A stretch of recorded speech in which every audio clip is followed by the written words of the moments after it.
প্রিয় শিক্ষার্থী, এখন আমি সেট ও ফাংশন অধ্যায়ের অনুশীলনী 2.2 এর 16 নম্বর অঙ্কটি নিয়ে হাজির হয়েছি। এখন আমি 16 নম্বর অঙ্কটি তোমাদেরকে সমাধান করে দেব। দেখো, 16 নম্বর অঙ্কে বলেছে G of X equal 1 plus X square plus X to the power 4 divided X square হলে দেখাও যে G of 1 divided X square equal G of X square, অর্থাৎ লেফট সাইড এবং রাইট সাইড প্রুভ করতে হবে বা দেখাতে হবে। এখানে দেখাতে বলেছে। তাহলে দেখো, প্রথমেই আমি শুরু করতে পারি। 16 নম্বর দেওয়া আছে কি? দেওয়া আছে G of X equal 1 plus X square plus X to the power 4 আর নিচে এক্স স্কোয়ার। এখানে আমি দেওয়া আছে এটা লিখলাম না, তোমরা অবশ্যই লিখে নেবে। এখন দেখো, এই এক্স এর জায়গায় আমরা প্রথমে বাম পক্ষে কি দেওয়া আছে? বাম পক্ষে আছে হলো 1/x স্কোয়ার, অর্থাৎ দুটো অংশ দেওয়া আছে G of 1/x square equal G of X square. তাহলে আমরা বাম পক্ষে 1/x স্কোয়ার এক্স এর জায়গায় বসিয়ে দেব। দেখো, জি অফ 1/x স্কোয়ার এই এক্স এর জায়গায় আমরা বসিয়ে দিলাম। এখন দেখো, 1 প্লাস এক্স এর জায়গায় বসিয়ে দেবো আমরা 1/x স্কোয়ার প্লাস এখানেও এক্স এর জায়গায় বসিয়ে দেবো 1/x স্কোয়ার, আর এখানে দেখো স্কোয়ার আছে তাই উপরে স্কোয়ার দিয়ে দিলাম। এখানে এক্স এর মান 1/x স্কোয়ার বসিয়ে দিলাম, উপরে পাওয়ার 4 আছে, 4টা আমরা দিয়ে দিলাম, আর নিচে 1/x স্কোয়ার এক্স এর জায়গায় বসিয়ে দিলাম। দেওয়ার পরে এই স্কোয়ারটা আমরা উপরে দিয়ে দিলাম। ঠিক আছে প্রিয় শিক্ষার্থী, এরপরে দেখো আমরা কাজ করব।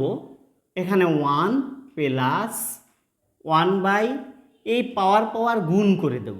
পাওয়ার গুণ করলে কত হয়? 2 দুগুণে 4 প্লাস এখানে পাওয়ার গুণ করলে 4 দুগুণে 8, তার মানে এখানে এক্স টু দি পাওয়ার 8। এখানে আমাদের নিচে কি হবে? দেখো, নিচেও একই হিসেব, 2 দুগুণে 4, অর্থাৎ পাওয়ার আমরা কি করলাম? গুণ করে দিলাম। এখন দেখো, আমরা লসাগু করব।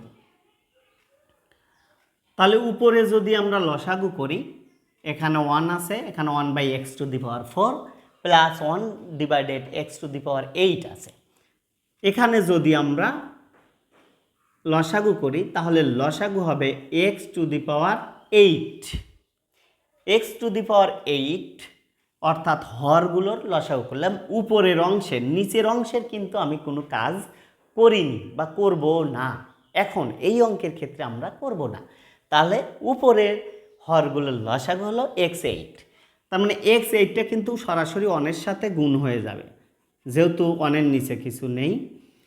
এরপরে প্লাস দেখো, এখানে x4 আছে, এখানে আছে x8, তাহলে 8টার মধ্যে 4টা যদি আমরা বাদ দিয়ে দেই থাকে 4টা, অর্থাৎ x টু দি পাওয়ার 4 থাকে। সেই x টু দি পাওয়ার 4 এই 1-এর সাথে গুণ হবে, x টু দি পাওয়ার 4 হয়ে গেল।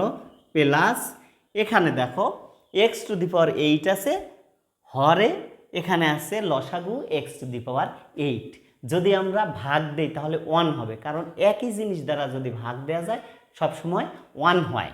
তাহলে সেই 1 কে 1-এর সাথে গুণ হবে, অর্থাৎ 1 হককে 1। নিচে যা আছে তাই, 1 divided X to the power 4। এখন দেখো, আমরা একটু কাজ করব, অর্থাৎ উপরেরটা ঠিক থাকবে।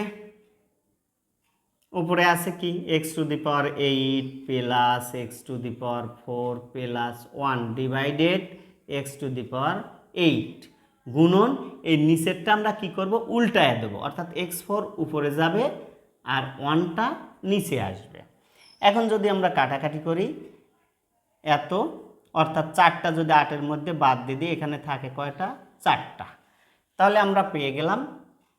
এখানে আমরা একটু যদি সাজায় লিখি তাহলে আসবে আমাদের এই 1টা আগে আসবে, 1 plus X to the power 4 plus X to the power 8, আর নিচে আমাদের থাকলো কি? এক্স টু দি পাওয়ার 4 এখানে 8 x⁴। তাহলে আমাদের বাম পক্ষের কাজটা কিন্তু হয়ে গেল।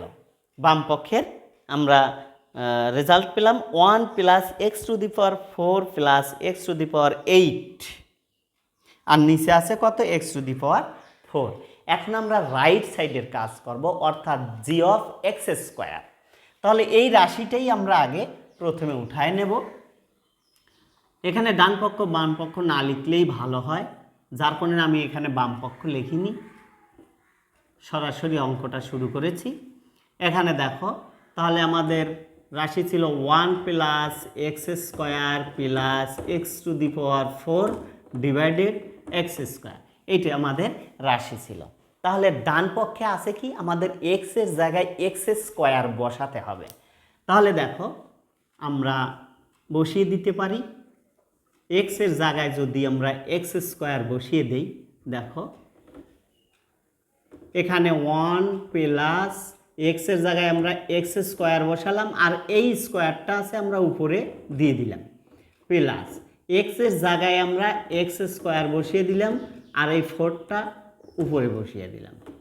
ঠিক আছে, এখানেও তাই, x এর জায়গায় আমরা x² বসিয়ে দিলাম, আর উপরে স্কোয়ারটা দিয়ে দিলাম। এখন দেখো 1 প্লাস, এখন আমরা কি করব? এই যে পাওয়ার গুণ করে দেব। তাহলে কত হয়? 2 দুগুণে 4 প্লাস এখানে x আর পাওয়ার গুণ করলে 4 দুগুণে 8, আর এখানে পাওয়ার নিচে যদি আমরা পাওয়ার গুণ করি 2 দুগুণে 4 হয়ে গেল। দেখো, বাম পক্ষ এবং ডান পক্ষ কিন্তু আমাদের মিলে গেছে। ঠিক আছে, তার মানে আমরা লিখতে পারি যে সুতরাং left side equal right side should,